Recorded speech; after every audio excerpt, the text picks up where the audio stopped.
After a long and painful 20-hour labor, my husband grabbed the birth certificate and said, "Our baby will have my mother's name, not yours." I tried to argue, but he just sneered.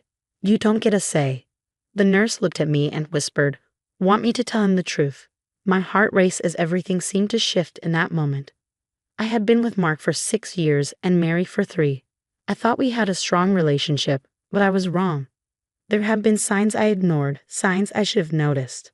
From the moment I met Mark's mom, Susan, I knew she didn't like me. She always made everything about her, acted like she was owed something, and treated Mark like he could do no wrong. At first, it was just small things like rude comments and insults about my looks, my background, even my job. But it got worse. She wanted control over everything in Mark's life. When we got engaged, she threw a fit because Mark picked the engagement ring himself instead of letting her choose. When we bought our house, she complained about everything: the neighborhood, the house itself, the walls. She'd show up unannounced, acting like she lived with us. Every time I brought it up to Mark, he dismissed it with, "She means well." No, she didn't. She just wanted to be the most important woman in his life. I thought things might get better once I was pregnant. I was wrong again. As soon as Susan found out, she took over. She hated the names I liked, insisted I follow her pregnancy diet, and even tried to pick my doctor. And Mark? He let her. He was a mama's boy, but I never realized how much until then. At 6 months pregnant, Susan made a comment that still gets to me. She looked me in the eye and said, "I hope the baby looks like Mark's side of the family. Your features wouldn't suit a girl." Mark was right there, but didn't say a word. That was when I first started feeling the strain in our marriage. When it came time for me to give birth, the labor was brutal. After 20 hours of pain, Mark was physically present but emotionally checked out. He played on his phone, took calls from his mom, and even left the room twice to get coffee while I was screaming in pain. Finally, our daughter was born. I barely had a moment to hold her before Mark grabbed the birth certificate. He didn't ask me about the name. He just said, "Our baby will have my mother's name."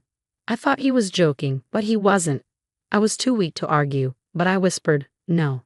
We had already picked a name. I wasn't going to let him change it without me. He smirked and said, "You don't get a say." My heart sank. Before I could say more, the nurse leaned in and whispered, "Want me to tell him the truth?" My heart raced. I had no idea what she meant, but she clearly knew something, and whatever it was about to change everything. I whispered back, "What do you mean?" She looked at Mark, then back at me. "Not here," she muttered. "But trust me, you need to know." Suddenly, I couldn't stay quiet anymore. I had spent years being the patient wife, letting things slide. But not anymore. I looked at Mark and said, "You're not naming her after your mother." Mark stopped writing and stared at me in disbelief. "Excuse me?" "She's our daughter," I said firmly. "We agreed on a name. You don't get to change it without me." His face twisted in anger, and in a cold voice, he said, "After everything I've done for you, you should be grateful I'm letting you put your last name on the certificate." I felt like I'd been punched. The nurse was clearly angry too. Mark wasn't done. "If you don't like it, maybe you shouldn't have been so difficult during the pregnancy. You had one job, to carry my baby. You don't get to decide things. That's my right." That broke something inside me, and then the nurse did something I didn't expect. She grabbed the clipboard out of Mark's hands. "You will not speak to her like that," she said sharply. Mark stared at her in shock. "What the hell?" The nurse wasn't finished. She turned the papers over and said, "You're lucky she doesn't know the whole story yet." That's when I realized Mark was hiding something. I looked at him. "What is she talking about?" "Nothing," he said quickly. "She's lying." The nurse wasn't convinced. "I don't think so." Mark seemed to tense up as he looked between us. The nurse leaned in and whispered, "You should check the insurance records." It took me a moment to process her words, but when I did, everything clicked. Mark had handled all the insurance paperwork throughout my pregnancy. I had trusted him to take care of it. But now, something felt off. I turned to him, my voice trembling. "Mark, what did you do?" His hands clenched into fists. Nothing. But there was sweat on his forehead now. He was nervous. The nurse shook her head. "I've seen this before. Women come in thinking everything's fine, trusting their husbands with everything, and then they find out they're not even listed as the primary parent." I went cold. Mark jumped up from his chair. We're leaving. I ignore him. You changed my insurance records. My voice trembled. I did what I had to do, he snapped. You don't understand. Then make me understand. Silence. The nurse folded her arms. Do you want me to pull the records? Because I can, right now. Mark's face twisted into pure rage as he turned to me. You're not doing this. You just gave birth. You're hormonal. You're not thinking straight. But I was thinking clearly, and I knew without a doubt he had betrayed me. Mark grabbed my wrist. Not roughly, but firmly. We're not doing this here. I jerked my arm away. You don't control me. His jaw twitched, and for the first time, I saw it. Fear. Real fear. Not anger, but fear. The nurse turned to me. Do you want to see the records? I didn't hesitate. Yes. Mark let out a bitter laugh. Fine, you want the truth. You were never supposed to see them. The room seemed to shrink. The nurse gave me a look. Let me go get them. She walked out, leaving me alone with Mark. I stared at him. You're going to tell me what's going on right now. He ran a hand through his hair. You don't understand how hard this has been for me. My mom, your mom, she wanted me to handle everything, he said. He stopped, taking a deep breath. I waited. She said she knew what was best for the baby, he finally admitted. She said you were too emotional, too soft, and I had to take control. I felt sick. So you what? Took me off my own child's insurance? Made yourself the only legal guardian? Mark didn't answer. That was all I needed to know. The nurse returned with a folder. She set it on my lap and opened it for me. And there it was. Mark had listed himself as the only parent. My name was nowhere to be found. My whole body went cold. You were planning to take her from me? Mark didn't deny it. I thought I was going to be sick. The nurse's voice was firm. You're lucky I caught this. I've seen women lose custody of their own babies over things like this. Mark stood up, looking irritated. You're overreacting. I shook my head. I'm done. He laughed. Actually laughed, like I was a joke. What, you think you can just leave? You just had a baby. Where are you going to go? The nurse placed a hand on my shoulder. She won't be alone. Mark's smirk faltered, and in that moment, I knew his world was about to collapse. Mark's face was a mix of rage and panic. I could see him trying to think of a way to talk his way out of this, to manipulate me like he always did. But not this time. I turned back to the nurse. What do I do now? She looked at me carefully, then said, Do you have family nearby? Someone you trust? I did. My sister, Sophie. She lived about 30 minutes away, and unlike Mark, she actually cared about me. I reached for my phone to call her, but before I could dial, Mark snatched it from my hands. You're not doing this, he growled. The nurse stepped between us, her voice firm. Give it back to her, now. He hesitated, then tossed my phone onto the bed. You're making a mistake, he muttered. I ignored him and called Sophie. She answered on the second ring. Hey, how are you? How's the baby? I opened my mouth, but no words came out. My throat felt tight, as though speaking would make me shatter completely. The nurse took the phone from me and spoke instead. Hi, Sophie. This is Nurse Claire from the hospital. Your sister needs you here immediately. Sophie didn't hesitate. I'm on my way. Mark let out a bitter laugh. Really? You're running to your sister? She doesn't even like me. I shot him a look, maybe because she saw through your expletive, before I did. His face darkened. This is ridiculous. The nurse's voice was sharp. No, what's ridiculous is what you tried to do. And trust me, hospital staff talk. We don't take kindly to men who try to steal their wives' babies. Mark's fist clenched, but he didn't say anything. I turned back to the nurse. Can we change the paperwork? She nodded. Yes, and we're going to document everything. If he tries anything, there will be a legal trail. Mark stiffened. You're blowing this out of proportion. But he was sweating. He knew he had lost control of the situation. And then his phone rang. At first, I didn't think much of it. But then I saw the name on the screen. Mom. And just like that, I knew he hadn't done this alone. His mother was behind this. All of it. Mark declined the call, but I grabbed his wrist before he could put the phone away. You're going to tell me the truth, I said, my voice shaking with rage. There's nothing to tell. The nurse folded her arms. You can either tell her now, or she'll find out when she checks the legal records. Either way, it's over. Mark's eyes flicked to me, then to the baby in my arms, and for the first time, I saw guilt. I had to hear it from his own mouth. What did you do? Silence. I reached for his phone, but he yanked it back. Fine, he snapped. You want the truth? My mother said I had to make sure the baby was legally under my name only. That way, if you ever tried to leave me, he wouldn't be able to take her. The room spun. I tightened my grip on our daughter, my whole body shaking. She said she could get me a lawyer, he continued, his voice bitter. She told me the courts wouldn't favor you because you don't make as much money. That if I played it right, I could get full custody. My stomach twisted.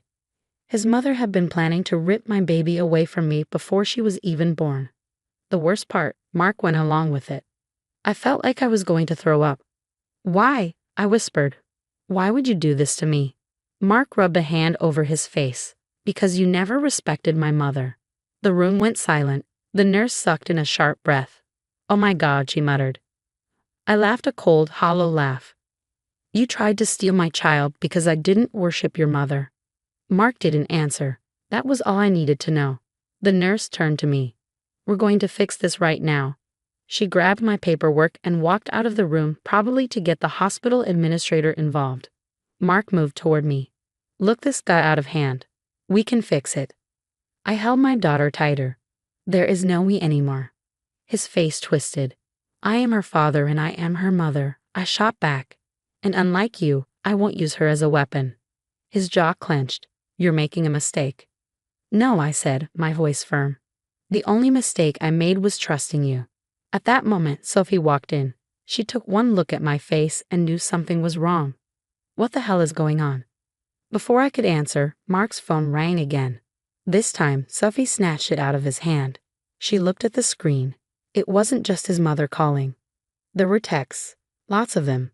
When she unlocked the phone, because of course she knew his passcode, she went pale. She turned the screen toward me, and my world tilted again. There were messages between Mark and another woman. I can't wait to see you. Once the baby is here, we can finally be together. She won't have anything left. She'll be stuck. Sophie's face turned red with rage. Are you expletive kidding me? Mark's face went white. I stared at the messages, my vision going blurry. He hadn't just tried to steal my daughter. He had been planning to leave me for someone else, while I was pregnant, while I was carrying his child. I felt a calmness settle over me, a dangerous kind of calm. I looked at Mark and whispered, You have no idea what you've just done. Mark lunged for his phone, but Sophie yanked it back. Oh no, asshole, she hissed. You're not getting out of this. I couldn't take my eyes off the screen. The text blurred together, my hands shaking as I scrolled. Mark had been having an affair, not just a fling, a full-blown relationship. And it wasn't just cheating, it was calculated. She won't have anything left. She'll be stuck. That one text hit me like a bullet to the chest. It wasn't about love. It wasn't even about me. This was about control. He had planned to trap me, steal my baby, strip me of my rights, push me into a corner where I had nothing left. And then he was going to leave with someone else. I felt like I was drowning. My heart pounded in my ears. My body still weak from labor, my newborn daughter asleep in my arms, completely unaware that the man who was supposed to protect her had already betrayed her before she could even open her eyes. I turned to Mark. Who is she? His mouth opened, but no sound came out. Sophie scrolled further, her expression darkening. Then she froze. Oh my God, she looked up at me, her eyes wide. You're not going to believe this. She turned the phone around again. And there, staring back at me, was a familiar name. The other woman was his mother's best friend's daughter. The same woman Susan had been pushing him toward for years. The perfect girl. The one she wanted him to marry instead of me. I felt like everything had turned upside down. This wasn't just about control, or even just about cheating. This was planned. Mark had gone along with it. I don't know what snapped inside me, but something broke. I stood up, still hurting from giving birth, and shoved the phone into Mark's chest. How long? My voice was calm, but cold. Mark looked pale. It's not what you think. Sophie laughed bitterly. Really? Because it looks like you and Mom were planning a new life without my sister. Mark clenched his jaw. She wasn't supposed to find out like this. I laughed sharply. Not supposed to find out like this? Was I just supposed to wake up one day and realize you took my baby and replaced me? He had the nerve to roll his eyes. You're overreacting. That was it. I grabbed the birth certificate paperwork from the table and tore it in half. You don't control me. You don't control her. I was shaking with anger. Then the door opened and Susan walked in. She saw the torn paperwork and the phone with the messages still open. She froze, then smiled. Well, she said smoothly, I guess there's no point in pretending anymore. Sophie let out a mix of a laugh and a scoff. Are you serious? You're not even going to deny? Susan smiled like she didn't care. It hit me then she wasn't sorry at all. This had been her plan from the start. I turned to Mark. You let her do this.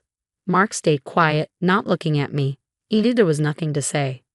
Susan stepped forward, calm but cold. Sweetheart, you need to understand this is what's best for the baby. I held my daughter tighter. The best thing for my baby is to keep her far away from you. Susan sighed like I was a child throwing a tantrum. You don't have what it takes to raise her alone, she said. Be realistic. Mark makes more money. He has stability. You don't. Sophie scoffed. Oh, please. If you think my sister is going to let you take her baby, you're crazy. Susan looked at Mark. Handle this. And that's when I saw it, hesitation. Mark was questioning everything. He had always followed his mother's lead, but now he was stuck. I leaned in close and whispered, if you go through with this, I'll ruin you. Mark blinked. You don't. I will take you to court. I'll expose everything, your fake insurance papers, your affair, your attempt to steal my child. I'll make sure you never see her again. He looked at Susan, and for the first time, I saw doubt in his eyes. Susan noticed too. Mark, she snapped, she's bluffing. We have the lawyers. I stared at her. Then we'll see who wins. Silence. Then Mark cracked. He turned to his mother and said, Mom, I can't do this. Susan froze. What? Mark's voice was barely a whisper. I didn't think it would go this far. Susan's face twisted with rage. Don't be stupid. We talked about this. Mark looked at me, then at the baby in my arms. He stepped back. I can't, he said again. Susan snapped. After everything I did for you, you're going to throw it away for her. Mark flinched, and at that moment I knew I had won. Not because Mark had a sudden change of heart, but because he was weak. For once, his mother wasn't controlling him. Susan stormed out, furious. Mark didn't follow her. Sophie called our cousin, who was a lawyer, and had him rushed to the hospital with the nurse's paperwork. We fixed the legal documents and I got full custody. Mark didn't argue. Deep down, he knew he had already lost. A few days later, I left the hospital with my daughter. Mark didn't come with us. Susan tried to reach out. She even showed up at my apartment, but I didn't let her in. Sophie called the cops. Eventually, Susan gave up. Mark moved out. I filed for divorce. As for the other woman, she left him as soon as she realized he had nothing left to offer. It took me a long time to process everything, to accept that the man I loved, the man I married, had been planning to destroy me. But holding my daughter in my arms, I knew one thing for sure. I had won. Not in a petty revenge way, but because I had escaped, and Susan had lost. She tried to build the perfect life for her son, and now she had nothing, but I had everything that mattered.